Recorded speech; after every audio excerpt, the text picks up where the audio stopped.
আসসালামু আলাইকুম, welcome back to my channel cooking show and travel. আজকে আমি আপনাদের ময়মনসিংহের বিখ্যাত মুক্তাগাছার মন্ডা তৈরি করে দেখাবো। ময়মনসিংহের মুক্তাগাছায় অতিথিদের মন্ডা দিয়ে আপ্যায়ন করা হয়। আমি এখানে ছানা তৈরি করে নিয়েছি 1 কাপ। ছানা কিভাবে তৈরি করতে হয় তার লিংক নিচে ডিসক্রিপশন বক্সে দেওয়া থাকবে। আমি এখানে চিনি নিয়েছি ছানার সমপরিমাণ। চিনি ও ছানা একসাথে ভালোভাবে মিক্স করে নিব, যাতে এর মধ্যে কোনো দানা না থাকে।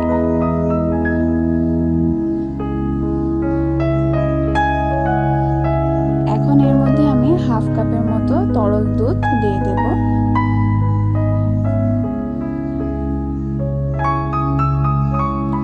ভালোভাবে মিক্স করা হয়ে গেছে।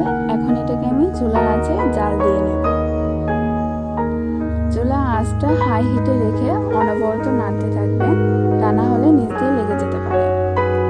এই মন্ডা মিষ্টি সাধারণত রামগোপাল পাল প্রথমে এই মিষ্টি তৈরি করেন। বর্তমানে শ্রী রামেন্দ্রনাথ পাল ও তার ভাইয়েরা ব্যবসা চালান। তারা গোপাল পাল পরিবারের 5ম বংশধর। মিষ্টিটা এরকম হয়ে আসলে নামিয়ে ফেলবেন।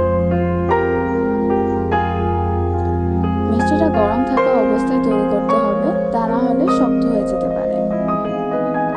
এখানে সুতির কাপড় বিছিয়ে নিয়েছি। হাতে অল্প পানি মিশিয়ে নেবেন, তা না হলে হাতে লেগে যেতে পারে। এই মন্ডা মিষ্টি সাধারণত এভাবে পিটিয়ে তৈরি করা হয়, তাই আমি এভাবেই তৈরি করে নিয়েছি।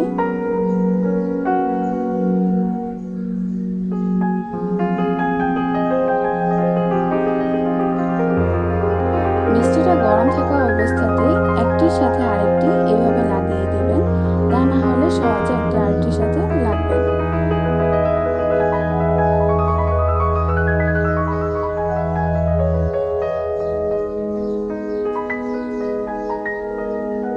হয়ে গেছে মন্ডা মিষ্টি। আশা করি আমার এই ভিডিওটি আপনাদের ভালো লাগবে। যদি ভালো লাগে তাহলে প্লিজ সাবস্ক্রাইব মাই চ্যানেল। আর এই ভিডিওটি দেখার জন্য আপনাদের সকলকে অসংখ্য ধন্যবাদ। আর যারা সাবস্ক্রাইব করেছেন তাদেরকে অসংখ্য ধন্যবাদ।